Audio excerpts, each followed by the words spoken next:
Hallo mensen en welkom bij mijn review van de Logitech. Als ik het in beeld kan krijgen. K750 Solar Keyboard voor Windows. En Linux ook een beetje. Wel, je ziet direct aan dit toetsenbord glanst ongelooflijk. Dat heeft nadelen en voordelen. Voordelen. Ik vind dat het er geweldig mooi uitziet als het nieuw is. Het probleem, je ziet het zelfs misschien al, het krast.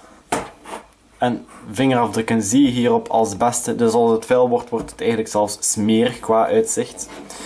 Nog een heel mooi uiterlijk feature. De achterkant is dus volledig wit. Wat ik dus persoonlijk heel mooi vind.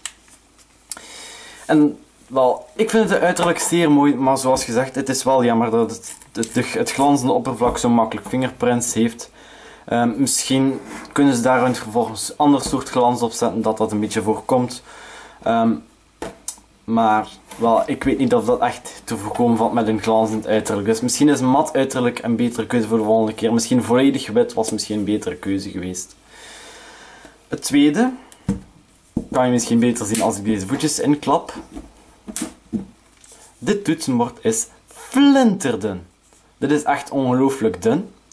Ik heb geen idee hoe dun, maar dit is de definitie van dun. Dit is echt wel het dunste toetsenbord dat ik ooit gezien heb. En dat is wel een hele leuke feature als je bijvoorbeeld je toetsenbord helemaal plat zet. Dan zie je dus echt wel, dat ligt eigenlijk bijna gewoon. Het is net een onderdeel van de tafel dan. Zo dun is het. En dat is mede dankzij de laptoptoetsen die je hierop hebt. Dus als je een laptop hebt en je hebt het gevoel, man, dit voelt anders aan dan mijn gewone desktop toetsenbord. Wel, dit toetsenbord heeft ook die veren, of hoe je het ook moet noemen. De toetsen zijn dezelfde als van laptops.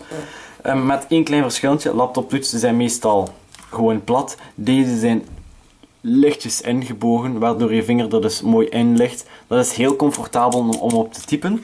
En dankzij laptoptoetsen is dit dus ook een heel snel toetsenbord. Als je indrukt, heb je onmiddellijk respons. Dat is wel heel geschikt voor gaming, vind ik zelf. Ik zie dit soort veren echt wel als een hele goed soort veren voor gaming. Sommige andere mensen misschien niet, maar ik vind de snelle respons dat deze dingen hebben echt wel heel goed. Het nadeel echter is dat je hiermee heel snel fouten maakt, want als je bijvoorbeeld aan de verkeerde toets zit, dan is er echt wel, dat is 100% zeker dat je echt wel de verkeerde toets hebt ingedrukt. Terwijl bijvoorbeeld met een mechanisch toetsenbord of met een gewoon membran toetsenbord heb je soms de toets nog niet genoeg ingedrukt om echt de fout te hebben gemaakt, maar hierbij is er echt wel 100% zeker dat als je een toets indrukt, hij ingedrukt is en dat je dus heel snel fouten maakt. Het tweede wat waarschijnlijk direct opvalt, zijn de zonnepanelen die erin zitten, hier en hier.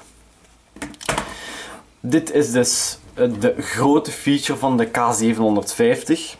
Eigenlijk de feature van dit toetsenbord vind ik, die mij er naartoe getrokken heeft. Lang voordat ik een nieuw toetsenbord nodig had, wist ik al, dit is mijn volgende toetsenbord. Om deze feature. Dit toetsenbord is dus draadloos, maar dit toetsenbord hoef je dus nooit in de muur op te laden. Je hoeft er nooit batterijen in te doen. Dit toetsenbord laat op via zonne-energie. Dat vind ik dus een super feature. Ook met licht werkt het. Dus op dit moment zou het kunnen opladen, maar ik heb hem uitstaan om te voorkomen als ik op de toetsen druk dat mijn computer raar dingen begint te doen. Dit toetsenbord, als je hem een tijdje in de zon legt, ik ben even vergeten hoe lang. Ik dacht dat het 1 dag of zo was. Als je hem 1 dag in de zon legt, kan hij 3 maanden in volledige duisternis werken, in theorie. In praktijk heb ik ondervonden dat dat iets korter is dan de meeste toetsenborden. Bijvoorbeeld mijn vorige toetsenbord ging 6 maanden mee, dit maar 3 maanden. Dus dat is iets korter. Het toetsenbord gaat korter mee dan andere draadloze toetsenborden.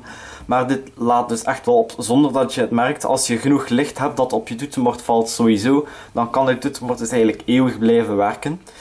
In mijn geval wel, mijn dual screen setup blokkeert eigenlijk al het licht bijna, dus daardoor moet ik het af en toe gewoon eventjes op de vensterbank leggen een nachtje. En meestal is dat daarna toch wel voldoende opgeladen om weer een dag, alweer een week mee te kunnen op zijn minst. Dus het is echt wel handig. Het is echt wel wat ik zie als de toekomst voor draadloze toetsenborden. Als zonne-energie, technologieën enzovoort nog wat verbeteren, denk ik dat het wel kan. Eigenlijk het enige wat ik mis een beetje zijn geen verlichte toetsen op dit toetsenbord. Dat had ik wel graag gezien. Aangezien dat het wel handig is voor in donker en zo. Maar ik denk dat ze omwille van de batterijlang levensduur dat ze dat niet gedaan hebben. Maar misschien zien we het wel nog eens.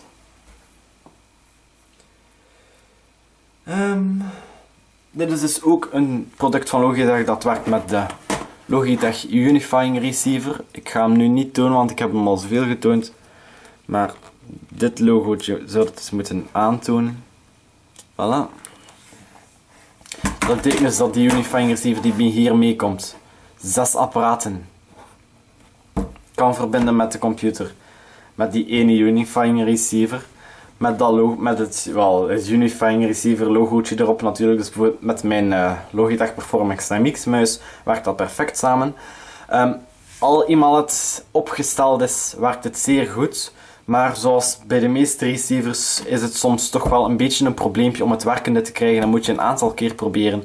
Maar het is niet al te groot van een probleem. En eenmaal het werkt is het echt wel een voordeel. Heb ik ooit glitches gehad met de Unifying Receiver met 2 apparaten aansluiten. Ik heb al een aantal keren raar dingen ondervonden met dit toetsenbord. Heeft het te maken met Unifying Receiver? Ik weet het niet. Het kan ook met het spel te maken hebben of met mijn computer. Maar ik heb problemen gehad, maar ik ben er nog niet zeker over. Dus velg niet direct oordeel, maar het kan zijn dat je problemen hebt aangezien ik het ook gehad heb, maar ik ben het niet zeker aangezien dat het ook gewoon aan het spel of aan de computer kan gelegen hebben.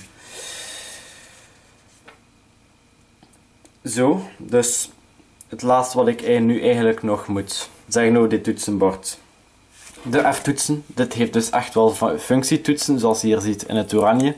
Die staan dus op de F-toetsen gezet, dus op de F1 tot F12 staan dus de extra functies, de multimedia functies enzovoort.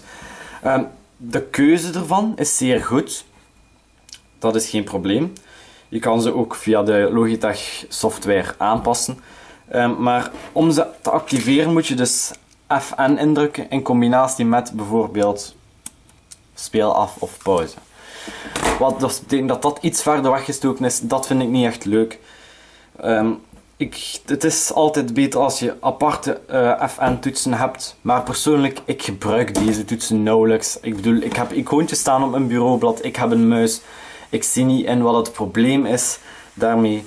Dus ik gebruik ze nauwelijks, dus dat is voor mij geen probleem. Maar als je echt wel die aparte toetsen gebruikt, die functietoetsen, daar raad ik wel aan om te kijken naar een toetsenbord met die echte dedicated buttons daarvoor hebben, in plaats van iets met die Fn toetscombinatie die nogal onhandig is. Dus ja, voor gaming bijvoorbeeld zijn ze niet echt bruikbaar, die Fn toetsen, maar dan zijn ze dan ook niet voor bedoeld, want dit is geen gaming lane toetsenbord, alhoewel dat laptop-toetsen daar heel erg voor geschikt zijn naar mijn mening. Zo, dat is mijn review van de K750 Solar Keyboard. Ik raad dit toetsenbord echt heel aan voor mensen die graag een draadloos toetsenbord hebben, maar het zat zijn om met die batterijen te moeten klooien of met opladers te moeten klooien.